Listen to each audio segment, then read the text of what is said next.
It feels like 2 years ago I was standing here this morning, talking about William Dean Howells. Hope you've all had a good day. I've learnt a lot. Wedi bod yn ddiwrnod bywiog tu hwnt.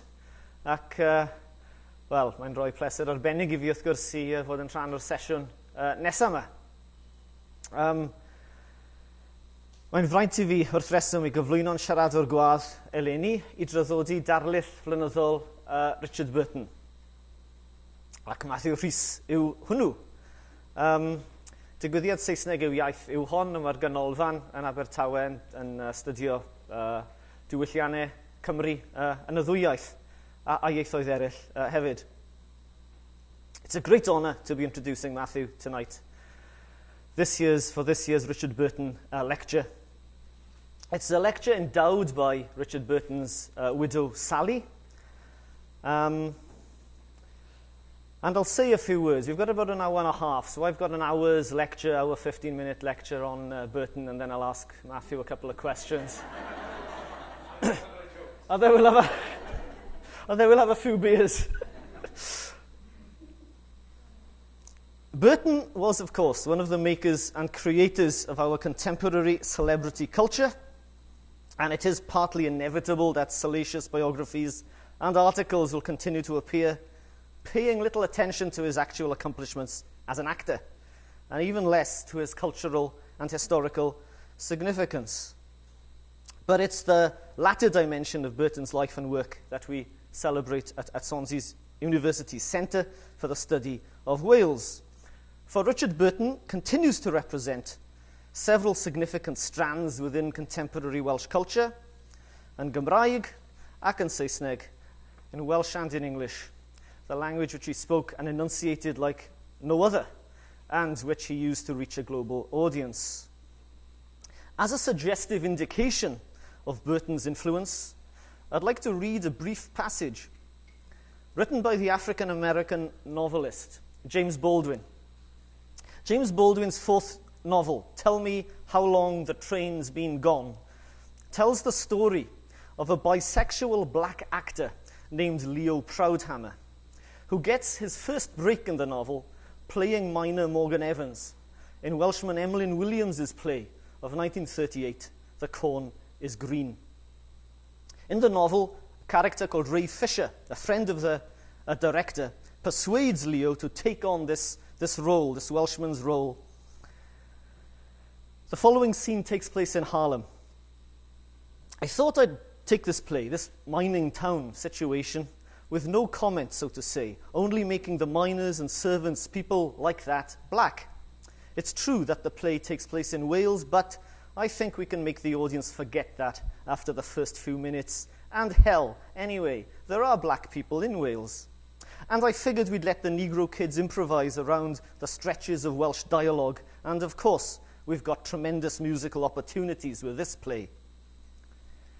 The novel was written in the 1960s, a period when Baldwin was friends with Richard Burton. Indeed, in the Burton Diaries, Burton talks about Baldwin coming to stay with him and Elizabeth in Puerto Vallarta in Mexico. Things take a turn for the worse, and he accuses Baldwin for stealing money from him, but we'll omit that part of the story. Richard Burton himself, of course, had one of his earliest breaks playing Morgan Evans in Emlyn Williams' Corn is Green, and would appear on screen for the first time in Williams' The Last Days of Dolwyn. And it seems likely to me that Corn is Green appears in James Baldwin's novel precisely because of his friendship with Richard Burton. Baldwin was a writer profoundly aware of society's power to limit and oppress minorities, noting in an essay on Black English that much of the tension in the Basque country and in Wales is due to the Basques and the Welsh determination not to allow their languages to be destroyed. During the period of his friendship with Baldwin and interest in the civil rights struggle more broadly, Burton wrote one of his most impassioned pieces about his Welshness in the unlikely pages of the coffee table magazine Look, which one occasionally sees Betty Draper reading in Mad Men, those of you who are fans of that series. Burton's essay was entitled, Who Cares About Wales? I Do, and was written in response, I quote, to the imminent investiture of Prince Charles, an Englishman, as Prince of Wales. Writing from Puerto Vallarta, Burton celebrates his Welshness, noting that our lyric poets, virtually untranslatable, are as great as the great English poets. And he draws attention to the fact that it's only in the last 25 years that we've been allowed legally to defend ourselves in our own tongue in a court of law. We heard about this in an earlier paper today. And a few of our lads had to burn down an English aerodrome to achieve that. The aerodrome was in Wales, but it was, as far as we were concerned, English. So he's referring, of course, to the burning down of the RAF aircraft sheds at Penyberth in Carnarvonshire by the nationalists D.J. Williams, Lewis Valentine and Saunders Lewis. Men not usually described in the Avon Valley as our lads. That was in 1936, and Saunders Lewis was, of course, dismissed from his post as lecturer at Swansea for his part in that act. 20 years later, Burton would play the role of Colonel Hoffaker in Lewis's play Brad, about the attempted plot to murder Hitler, a story more recently told in the film Valkyrie, starring Tom Cruise. It's difficult to think of two playwrights more unlike each other in terms of their politics, their temperament, and intent than Emlyn Williams and Saunders Lewis, and yet their work and legacies are connected by the figure of Burton.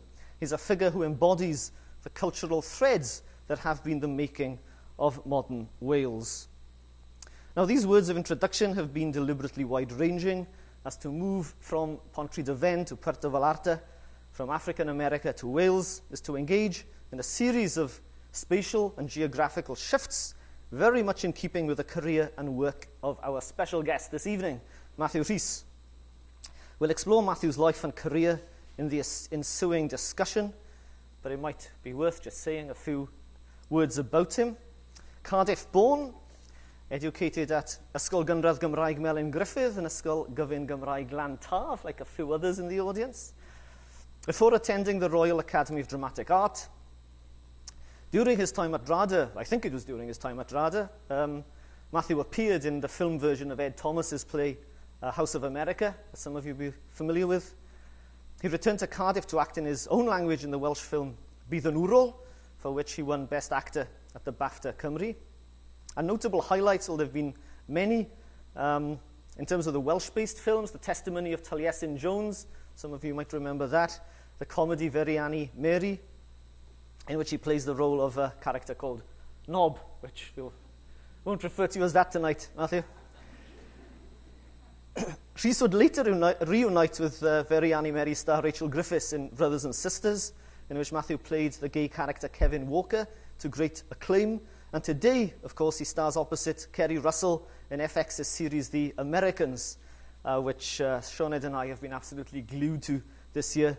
1980s Cold War drama about KGB sleeper agents, as many of you will know, and it's absolutely terrific. Between us, Sioned and I have been hassling Matthew for the best part of 3 years. Initially, Sioned was marketing officer for Plaid Cymru, then for Academy Hall TV, and then I've been hassling him to give the Richard Burton lecture. He's been willing to play a part in each stage of this, so I'm delighted that he's joining us tonight, and I'm going to join him over there and ask him a few questions. So, Matthew Rhys.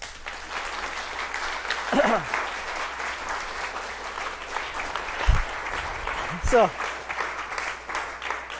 I told you several times I will never go to Swansea, but I'll come to Boston. Exactly. Sorry, Cambridge. Sorry. Yeah, well, yeah. We tried. The only reason we're holding this in Harvard now is to get you here. So yes, it's far safer for a Cardiff boy to be in Cambridge than Swansea. As it's the Richard Burton lecture, let's start with Burton, because I know you've expressed your admiration for Burton in the past. Is he a figure of significance to you, or are you forced to speak of Burton occasionally because no, you're a Welsh never. actor? No, he still is a sort of a great, sort of, at times I say guiding light. My mother worries that I drink the same.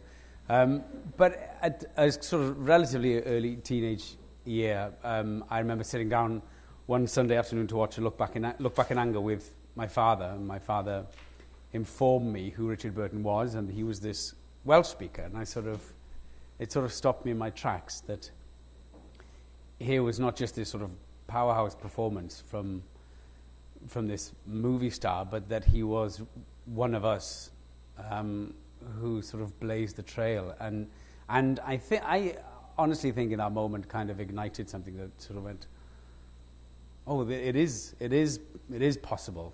And I had the same conversation, obviously, with Anthony Hopkins many years later when I worked with him. So he to me, still to this day, is a very potent symbol as to why I started in this crazy career. But consequently, after watching Look Back in Anger, I got Melvyn Bragg's book, Rich, and that's when I truly kind of fell in love with who he is. Now, I remember years ago seeing you playing the voice in Under Milk Wood. I think it was in Michael Bogdanovich's version. It was maybe bilingual, was it? You put it on in English and Welsh again? There were elements in Welsh, yeah. Yeah, and there were elements of Burton in your performance. It struck me then. And you've also done Look Back in Anger, haven't you? You know, that there've been roles where you've actually kind of played Burton playing someone else. Look Back, I was...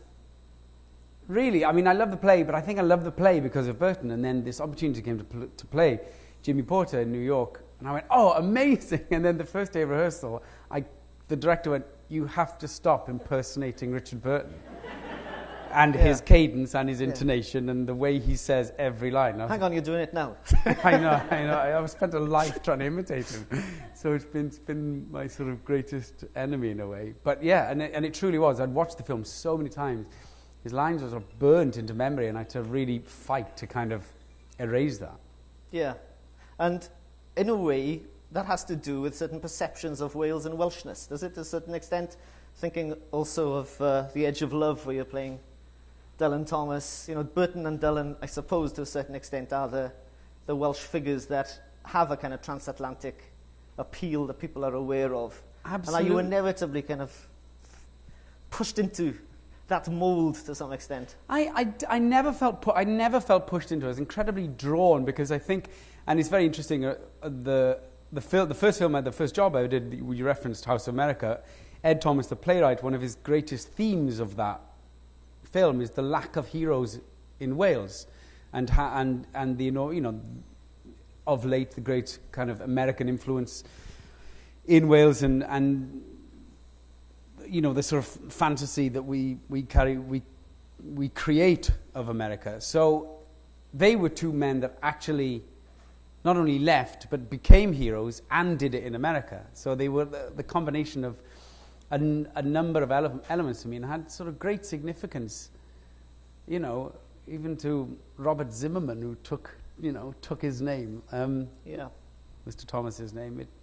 It continues, you know, not just with us, but with other people. So in terms of your own career then, has Welshness carried any cultural capital? You know, have people recognised you as Welsh? Has it been useful? Or are you usually English or British? Yes, there's a lot of that. Context? There's a lot of intrigue as well as to what exactly Wales is, or where it is, and what it represents, and is it related to a large fish, you know, mammal? Yeah. Then what's your answer to that? It depends on how many I've had, usually, or who indeed is asking the question. If an Englishman asks me which shire Wales belongs to, then it becomes a little heated. One of the things that's, you know, this is generalising. You can tell me if it's crap, but Welsh culture is quite a performative culture, especially South Walian culture. Yes. And part of the power, it strikes me occasionally, of some of Burton's role, thinking of the psychiatrist Dysart in Equus. They're often the lapsed preachers he plays. They're often characters who have another identity, that they're expected to play some role, but they know that there's another self beneath. Yeah. And you could read that in terms of a Welsh language upbringing. You know, you have your transnational, transatlantic career, but there's an awareness of a very different kind of culture that you've come out of in a way. So I'm wondering, for instance, in the Americans, you know, you're playing this guy who, deep in his mind somewhere, is aware of this Russian upbringing and his mother tongue. Yes. And you know something of that. You don't, your Welshness doesn't involve going out at night killing people, but the awareness of of an alternative self. It depends how badly we've done at Twickenham. Is there something to that? Yes, and for me it's just substitution. It was, when I read the part that it's exactly what you described, this man, a foreigner masquerading as an American. I went, well, I've been trying to do that for many years.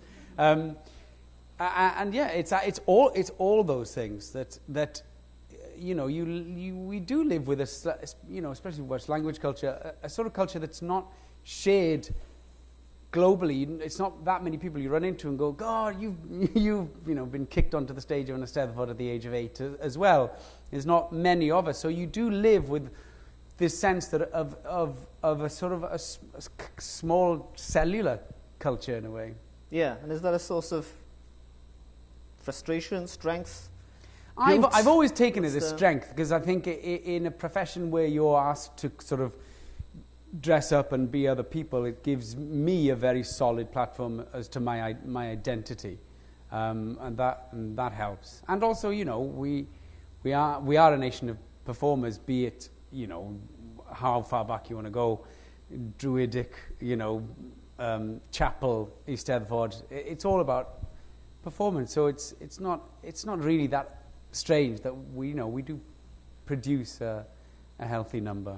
Yeah, given our numbers. I mean, you said then especially Welsh language culture. So is that more broadly the case, you think? Think of Stanley Baker or Anthony Hopkins. It's more of a Welsh phenomena in and of itself, or is there something particular to Welsh-speaking Wales?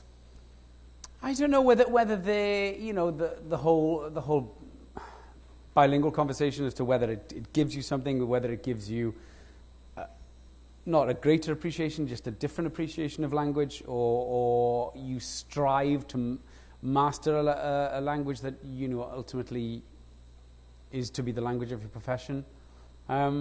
It's a number of things, a muscularity in your tongue. Yeah.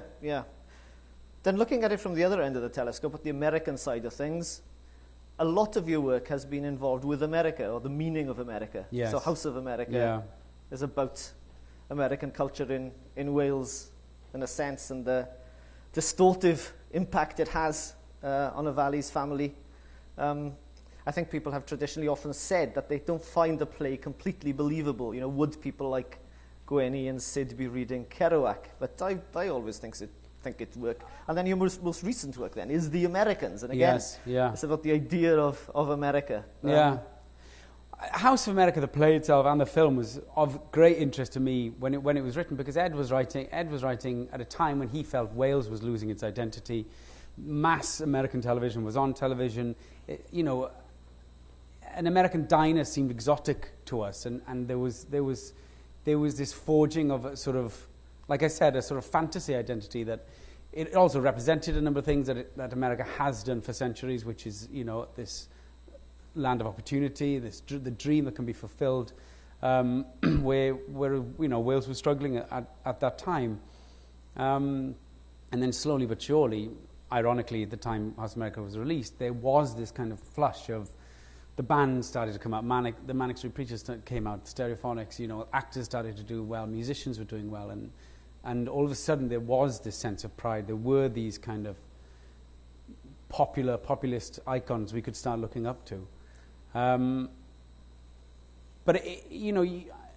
one question I ask about the American accent is to how did I start doing it, how does it work, etc. And I always say it was watching an enormous amount of American television as a very young boy, whereas there wasn't that kind of Welsh television available. Certainly not that would interest a young lad. Yeah. I'm still waiting for the Welsh Starsky and Hutch. Or Starsky and Hutch. But when I partner didn't fit the bill, did it? Didn't quite do it. They had the right leather jackets. There were no car chases. House of America goes through an interesting transition, I think, because he writes it in the late 80s. So it's the end of Thatcherism. It's a particularly bleak moment. Yes. And then the film is made at the moment when it's replayed, goes on tour again, late 90s. So it's the era of devolution. Yes.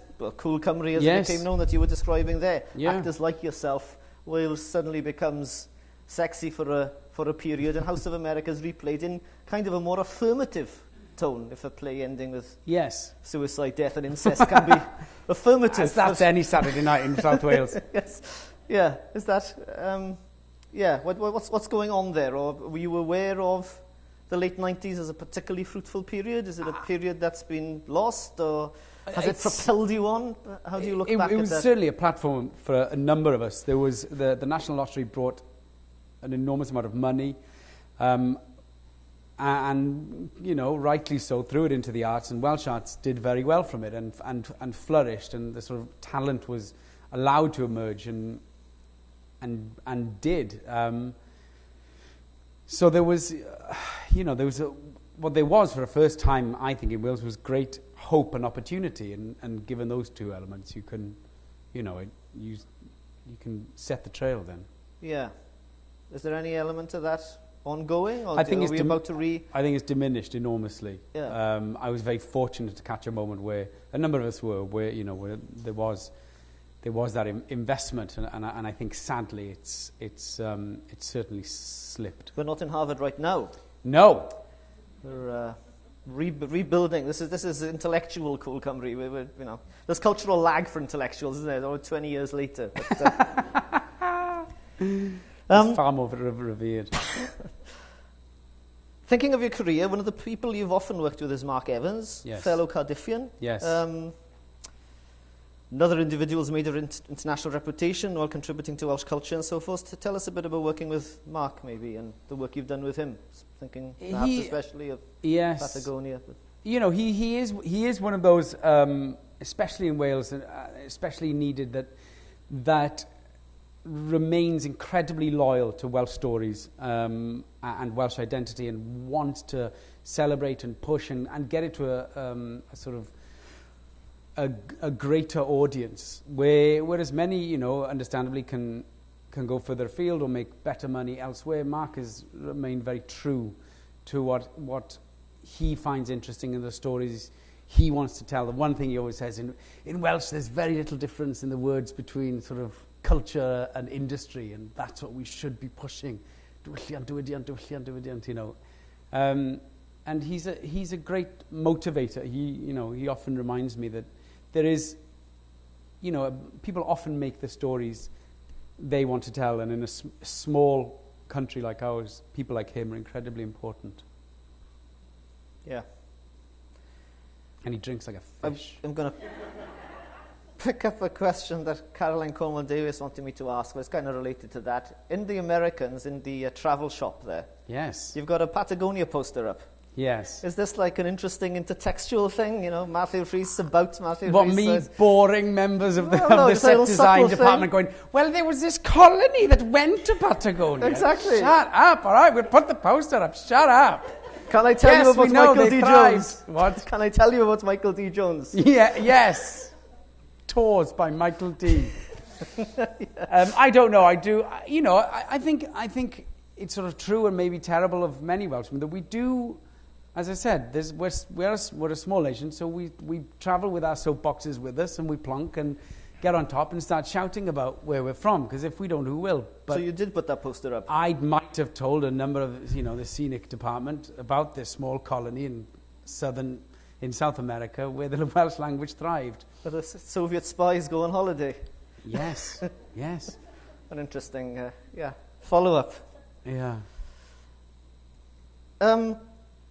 Well, related to that, are all the questions I've asked in terms of, as you say, getting up on the soapbox. There's the question of exile, of living out of Wales, of contributing to Wales. What are your thoughts on that? You must have thought about it. Well, that's in your life. Does life just happen, or are there decisions you have to make? There's this. I can only speak personally, and there's a strange conflict, I think, in wanting to do as much as you can for Wales.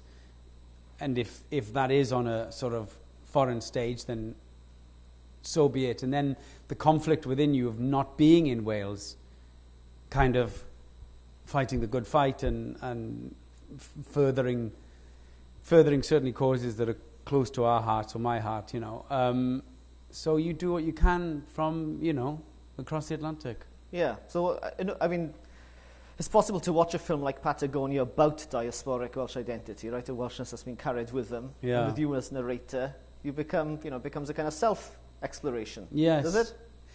It does, and what's kind of 23 years ago when I left Wales, it's probably only in the last 2 or 3 years that I've realised I haven't been living in Wales, and that, you know, I have this,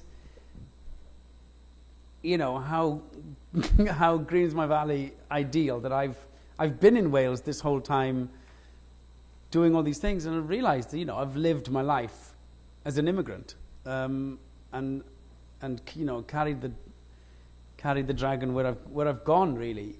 And that's been what I suppose has been the shock, is the amount of time it took for me to realise that I don't live in Wales. Yeah. Is that partly because you always think you're going to go back? Yes, 100%. And is the realisation partly involved with having a family? Yes. And suddenly you realise, well, they're going to go to maybe I school won't go here, back. we're settling here. Yes. Yeah. And then you go, oh, right. Okay, we're going to take you back. Thank God! Yes. This is a Welsh intervention. Come on, let's go. We'll tie him up. Yes. You don't have to tie me up, I'll go willingly.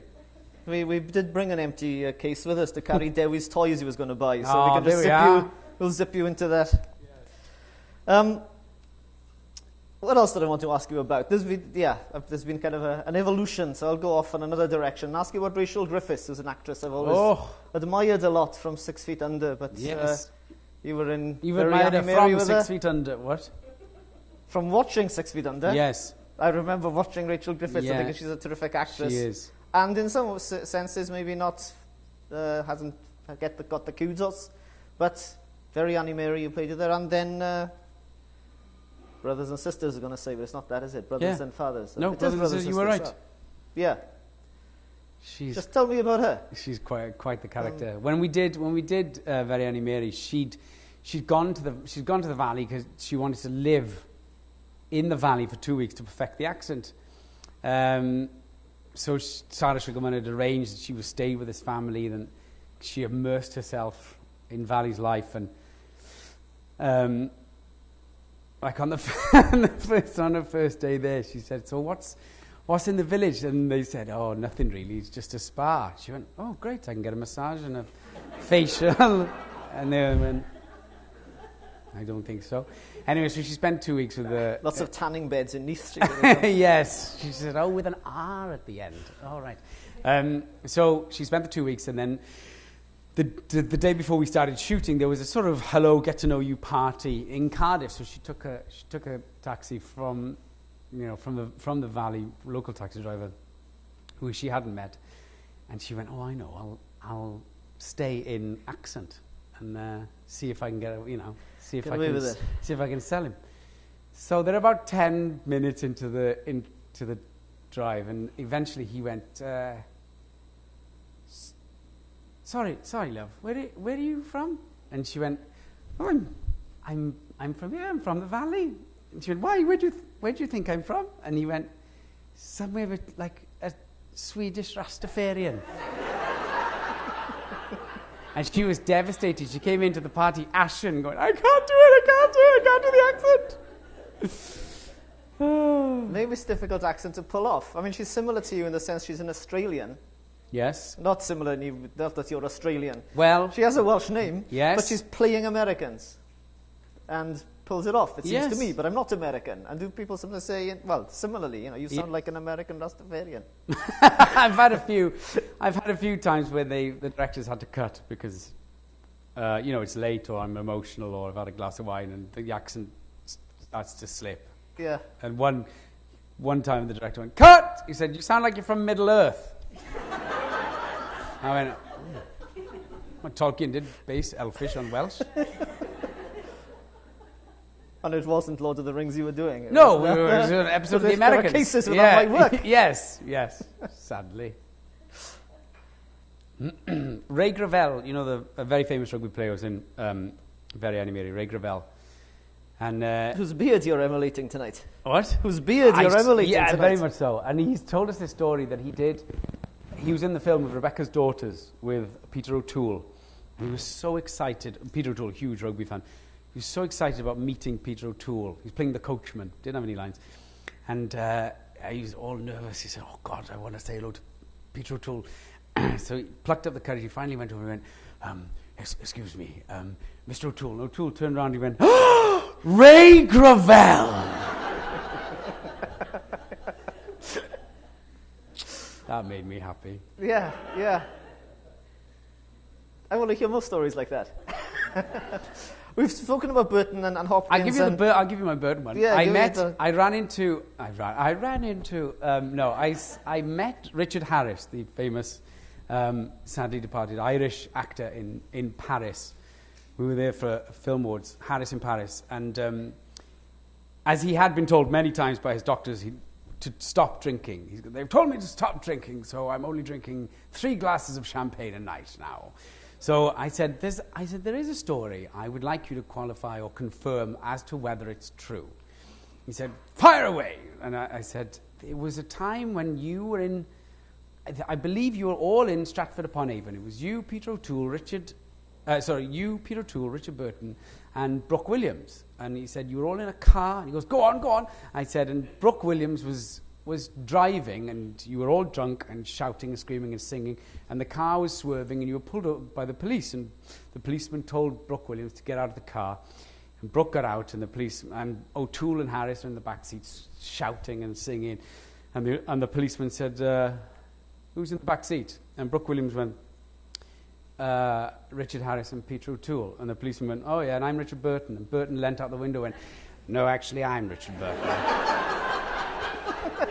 I said, is that true? And he went, every word. More. We're talking about Burton and Hopkins and that generation. What about your contemporaries? Do you like the guys? Or do you fall out? Johan Griffith and Michael Sheen? Yeah, no, we don't fall out because I'm sorry if I'm already finding myself repeating myself.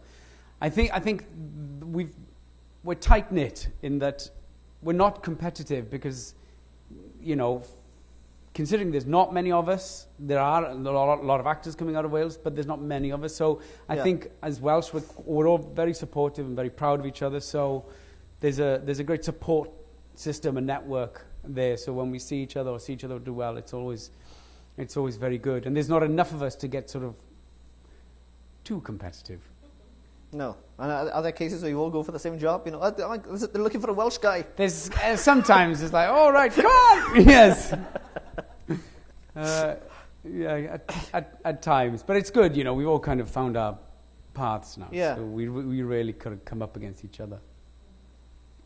I haven't asked you whether I can ask you about your political convictions. I mean, Michael Sheen in particular has been involved with the whole... Yes.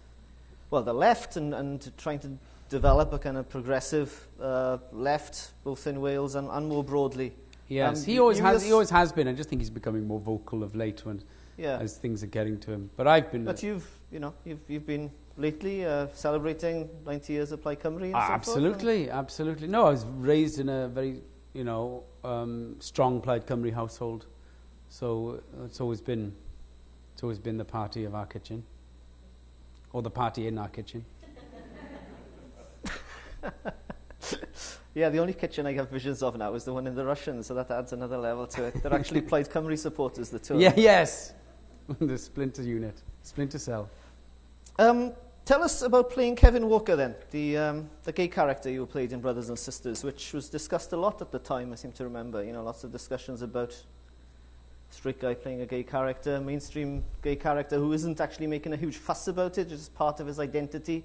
So seen as quite a significant moment, I guess, in American TV series to have that character. It was, and that stemmed entirely from the playwright and screenwriter John Robbie Bates, who is himself gay, but was so determined that the part wasn't defined by his sexuality, or that there was no coming out story, that it wasn't a problem, that it should, his relationship problems should be as every day as his siblings, that there shouldn't be any kind of,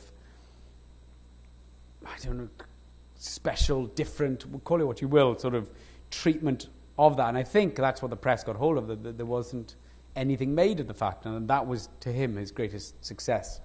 And I think that's what led to that in the press. And what about reactions in the culture more broadly? to you? Have you become a kind of gay icon? Are you invited to speak or to talk about the series? Or does it just move on? And yeah, as is with this fickle business we call show. Yeah. There was at the time, and I think an appreciation of the character he'd written, and I would get a lot of fan mail, not fan mail because it was Robbie, it was for Robbie really, saying that they sort of young men and women who were frightened of coming out drew a degree of strength from watching it and taking its normal place within the nucleus of a family.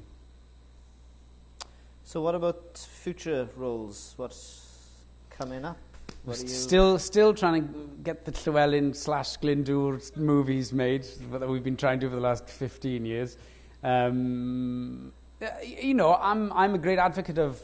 What about the Ray Gravell biopic? The Ray Gravell. I want to play Peter O'Toole in that moment. Ray Gravell!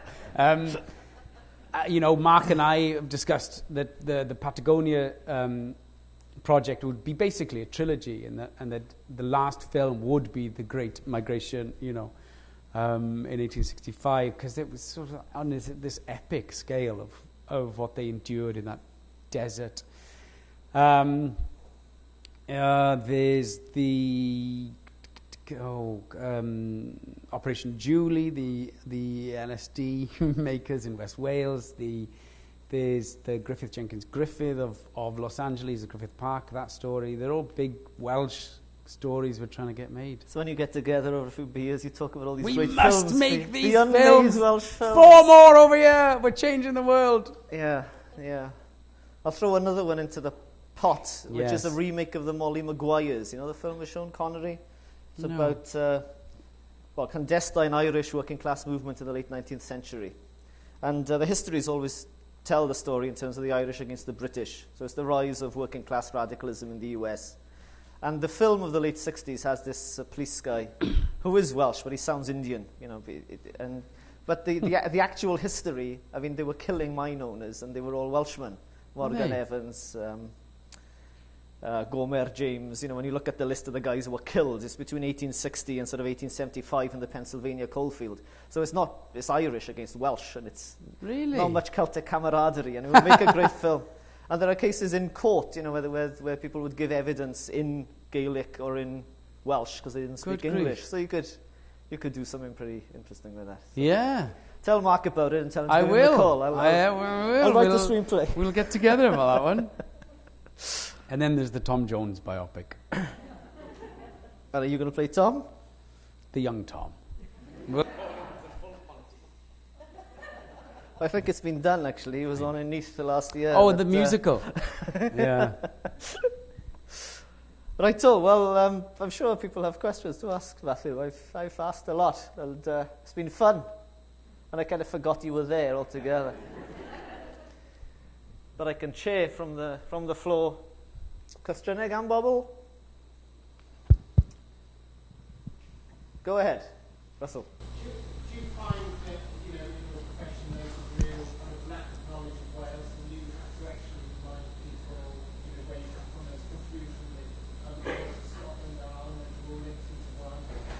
Very much so, unfortunately, and there are those who are sort of close or around who often roll their eyes when, oh God, here he goes on the Welsh speech again. Like, we're not all part of the same. There is a lot of that, and depending on how awake or asleep I am, there's the speech varies in lengths or certainly how far back in history I take it. But yes, there are those who've made the fatal mistake of saying, "Tell me about Wales," or "How is Wales different from Kent?" or something like that has brought out a certain reaction. So where is your partner Kerry of Wales? She's very good. She's learning Welsh at the moment. God bless. Okay. Trying to explain. We'll invite her next year. Here's the other thing. Trying to explain. You're in the car and she's like saying, "What's banana in Welsh?" And you go, "Ffrwchnef." And then you go, Why is it called that? And any number of. I just realised that I have no logical explanations as to where this language. So yes, sort of for someone who sort of deals in language, You should come and hang out with us for a weekend. I just realised that. This is, I'm in the right place.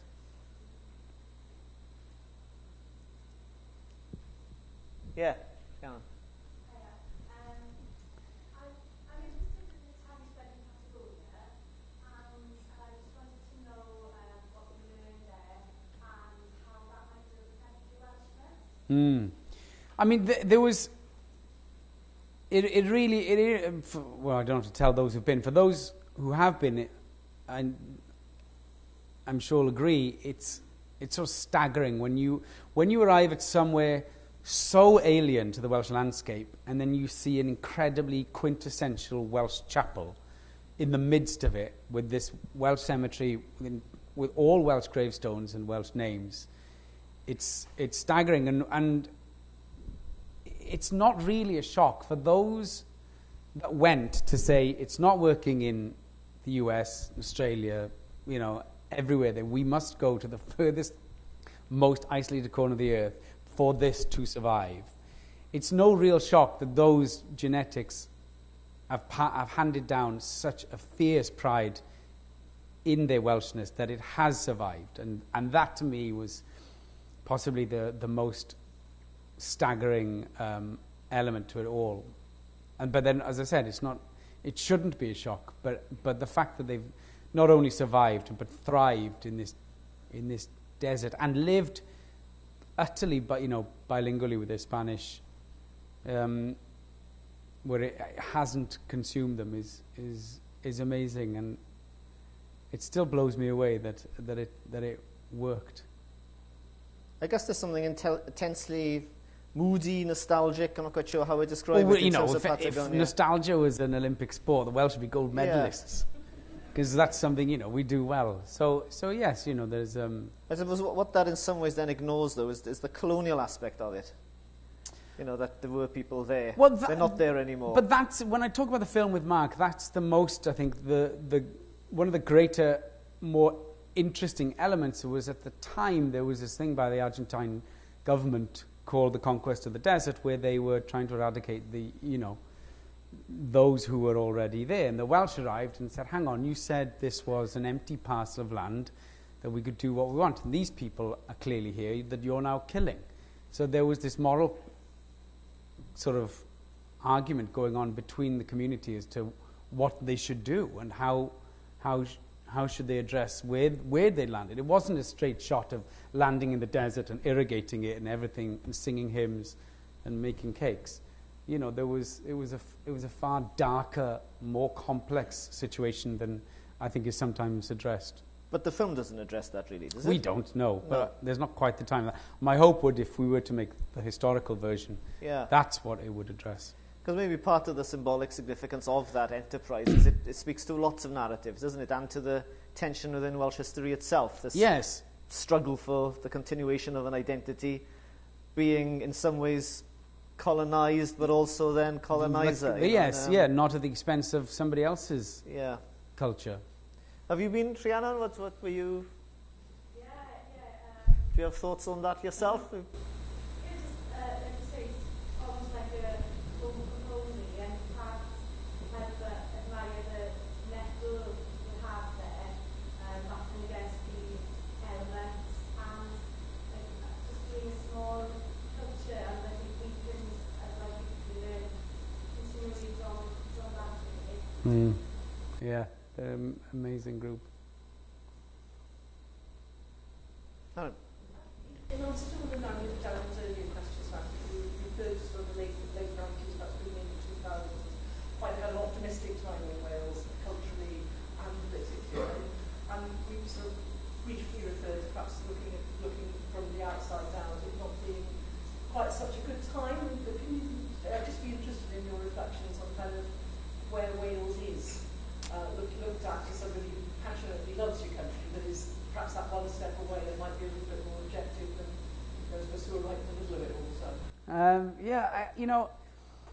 I think what those times did was spur this idea or this passion that things were possible, and I think that gave us great momentum, which occasionally flares up, that we do well, that studios want to come and invest, and, there's the occasional project that does very well, and it keeps that hope, that kind of metronome of hope going.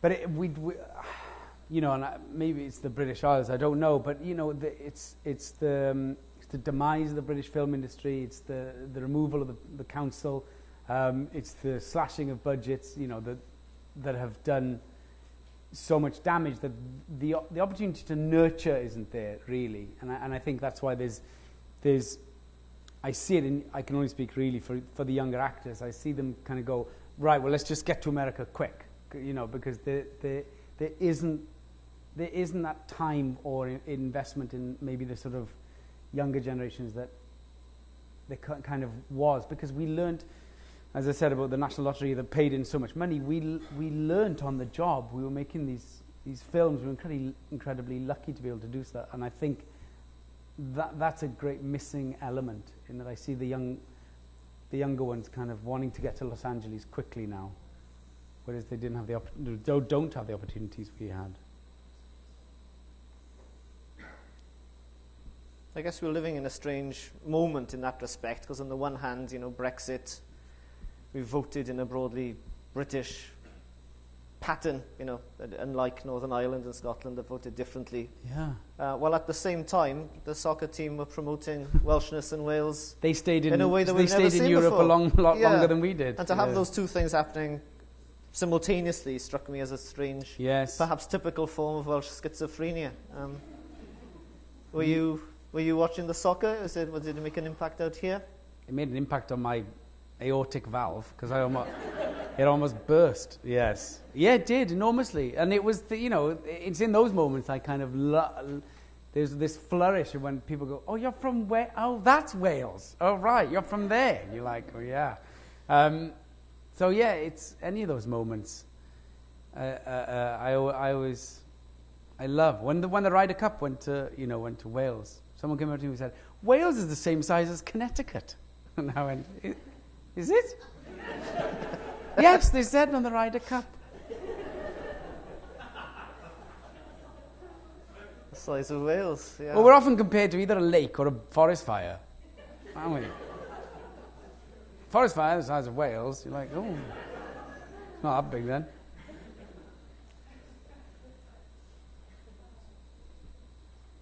What questions? Yeah. Who? I couldn't see you. Right, yeah. Dangerously comfortable. There's a whole other layer of people behind there. Oh, yes. Oh, look, there are as well. The South Walians are at the back. They're the Molochs. Yes. They worship the sun back Keep there. low, keep low. Yes.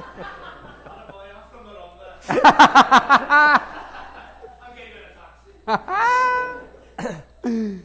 was just wondering, as a Welshman in North America, do you have any reflections or ideas or comments really on relationship, the transatlantic relationship within Wales? It often feels perhaps that we don't make enough of it back in Wales. My uncle, for example, moved to Canada in '76, and he's been complaining ever since about that aspect of our relationship with the Welsh diaspora, if you like. And yeah, I was just wondering if you look on any thoughts, reflections, or even practical ideas about what we can do to make it work. Being an actor, first of all, I'm not very practical, so we'll get rid of that one. But I do envy the sort of the numbers that the Irish have with their sort of the connections they have, the sort of the pride that the North American Irish have in their homeland. Mark Evans always says there are only two types of Celtic songs: standing on the dock looking at the boat leaving, or standing on the boat watching the dock disappear. So we do the sort of the nostalgic mists of the Atlantic very well. But I do wish, that when I see the amount of Americans who have what I would consider a Welsh surname, I wish there were kind of greater communities of sort of North American Welsh. Yeah. Just so that I could have a sort of tea in the vestry and a sing-along. Yeah, we could do with some checks coming back to Wales, actually, from the JP Morgans of this world to set up institutes of Welsh studies. I know. And, I know. yeah, we could do with some checks coming back to Wales, actually, from the JP Morgans of this world to set up institutes of Welsh studies. Yes. And, We haven't quite managed West that. Walians, probably. No, I'm not Welsh.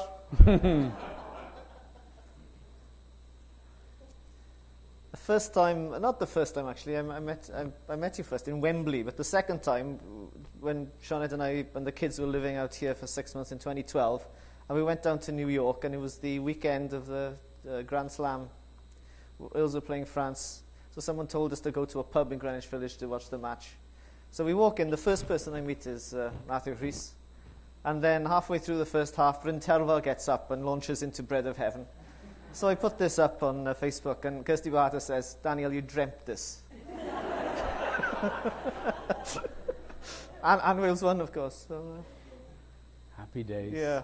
Like that, is that generally where the Welsh gather? You know, Yeah, the Red Line, yeah. It's usually... I was doing Look Back in Anger at the time, and I couldn't shout, because I desperately wanted to scream, but I was like...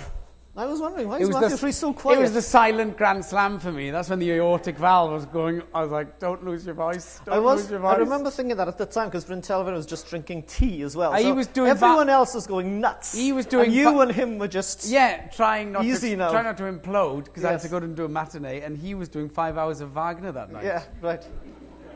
You should have swapped one night just to see what happened. Brendan looked back in anger, maybe even funnier than you doing Wagner. I don't know. He's not very angry, Bryn.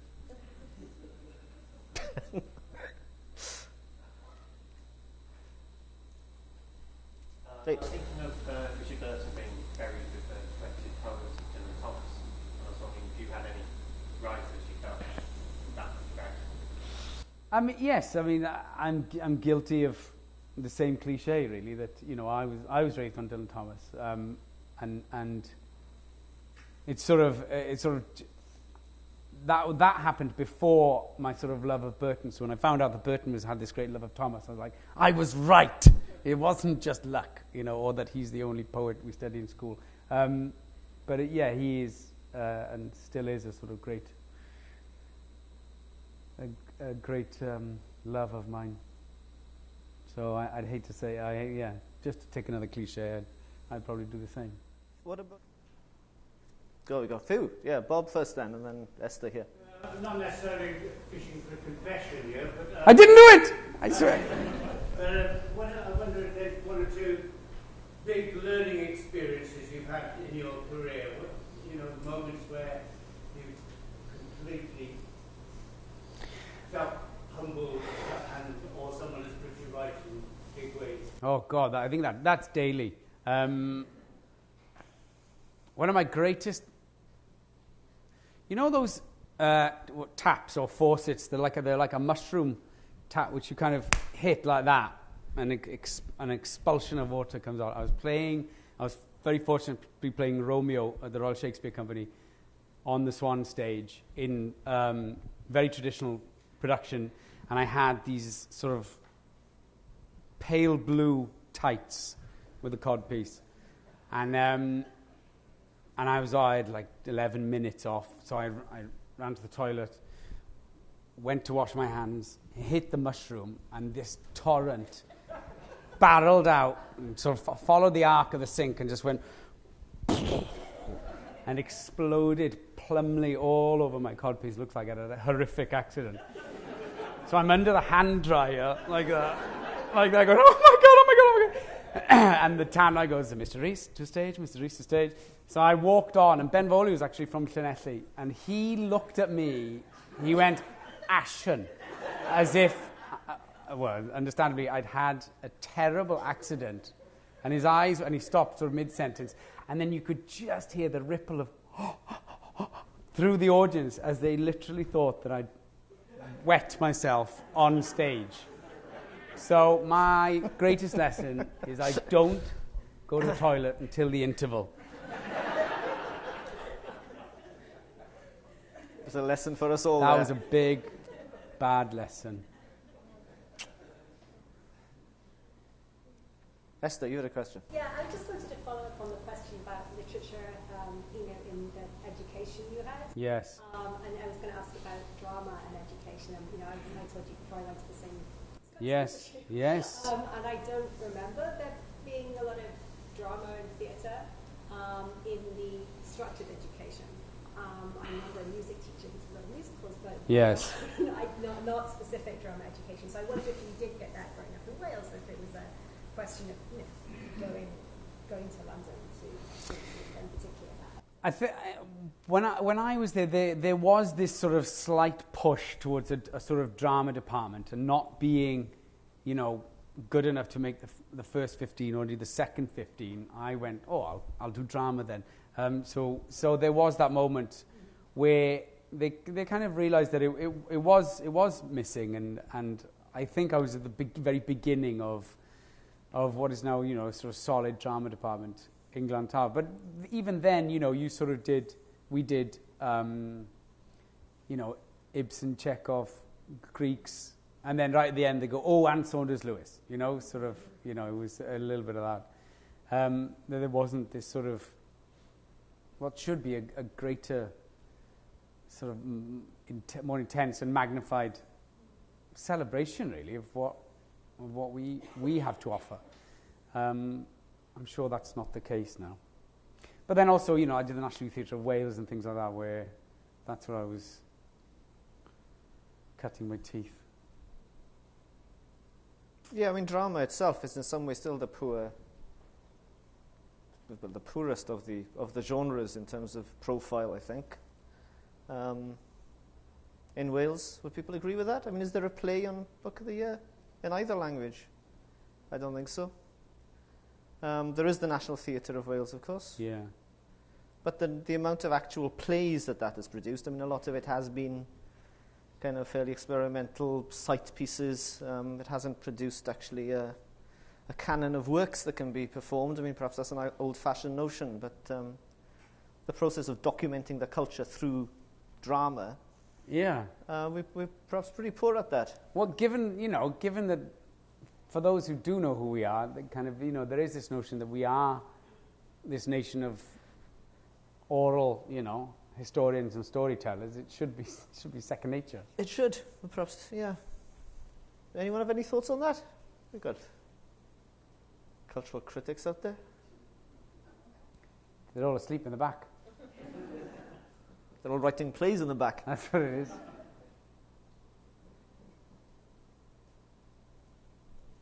Yeah, Jane. Matthew, I just wanted to ask, is there a part that you really, really long to play? I'm always slightly embarrassed by saying Hamlet, but it's true. I was offered it at 24, and I thought, I can't play Hamlet at 24. I haven't got the chops, or the life experience. But now you do. And now, I regret turning it, because now I'm getting quite long in the tooth for Hamlet. But someone tweet that, surely. Surely. Yes, so there is that. And then the parts I would love to play is, and there have been so many talks and meetings, but there's a script of Llywelyn and there's a script of Glyndŵr, and both are pretty amazing. It's our Welsh Braveheart. In fact, when I saw Braveheart, I was incredibly depressed, because I went, we're going to have to wait ages now, because for so many years people are going, well, this is a Welsh Braveheart. We've had Braveheart. So we've had to wait long enough for another generation to come along and go, all right, what happened to you as well?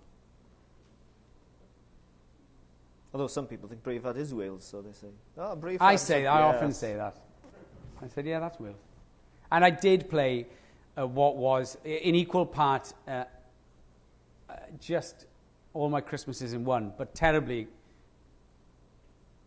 terrifying was playing Dylan Thomas, which was, I celebrated that for about a minute and a half, because I was oh my god, what an opportunity. And then my dad was like, don't mess this up. And you're like, what? Because the worst thing about playing Dylan Thomas is, like, everyone in Wales has this incredibly unique view of who he was and who he should be. So they're like, well, play it like this, won't you? And you're like, well, no, I wasn't really thinking about doing that. And there's no screen archive of, I think there's a tiny bit, but there's his voice of his recordings. But he's not on chat shows. So the reference was people who knew him. And then they would differ wildly when you spoke to them. And then the first day of rehearsal, I went in and went, and death shall... And the director's like, stop, I don't want an impersonation. And I went, oh, right, okay, let's go back to the drawing board. What kind of response did you get from people who knew him? Of, you know, as you say, everyone thinks they own a piece of Dylan Thomas. Sort of mixed. His daughter, Honor, said my hands were too muscular for him. She said at the time, she said he had too wet fish for hands. And she said, not much you could do about that. No, well, I kind of tried to be as, you know, as unexpressive as possible. Yeah. But apparently, I think it was just nerves and tension go, bring, and you don't have much choice. But yeah, that was a real pinnacle for me.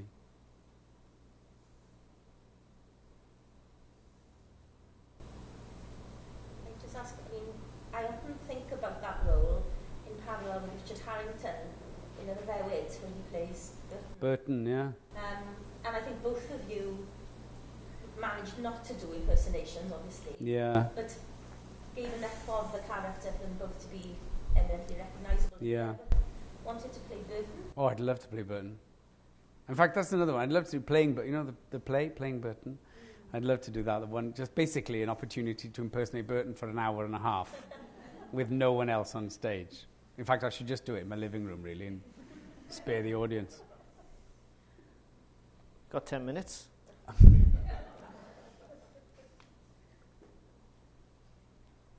Yeah, but the point you were making earlier is that it's not an impersonation. I mean, when you have to play one of those roles, you don't actually... I know, so I don't know if I could do anything but an impersonation at this point. Yeah, it's one of the problems with people playing Thomas. It ends up being... Of course. And it's impersonation of that... Yeah. Bardic or... Of course, and when you hear his voice, you go, it's like a ribeye steak. You can get your teeth into that so wildly. You go, oh, this is great. Although on the recordings, he puts on lots of voices. Yes. So he puts on an Irish accent, and he even does T.S. Eliot in a kind of slightly thin English voice, and you know, he's quite an impersonator himself. Yes. Which well, as he became this persona. Yeah. Well, you know. Yeah. Any final questions, folks?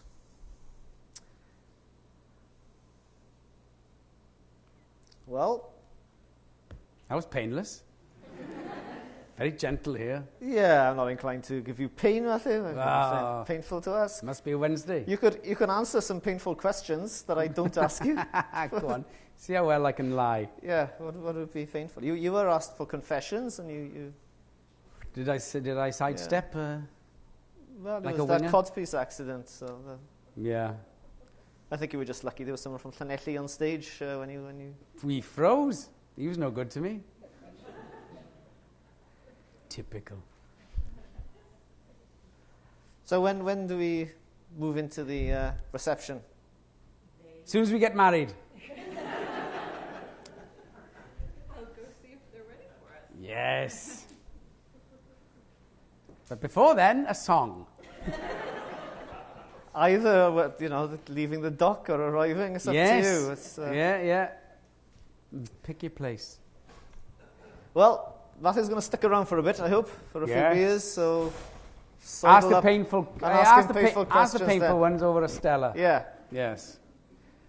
You get a better answer. The end to a great day, I think. We all come back and do it again tomorrow. With slightly different personnel. But in the meantime, diolch o galon I Matthew am ymuno gyda ni. Thanks very much. Pleasure. But dealing with my questions.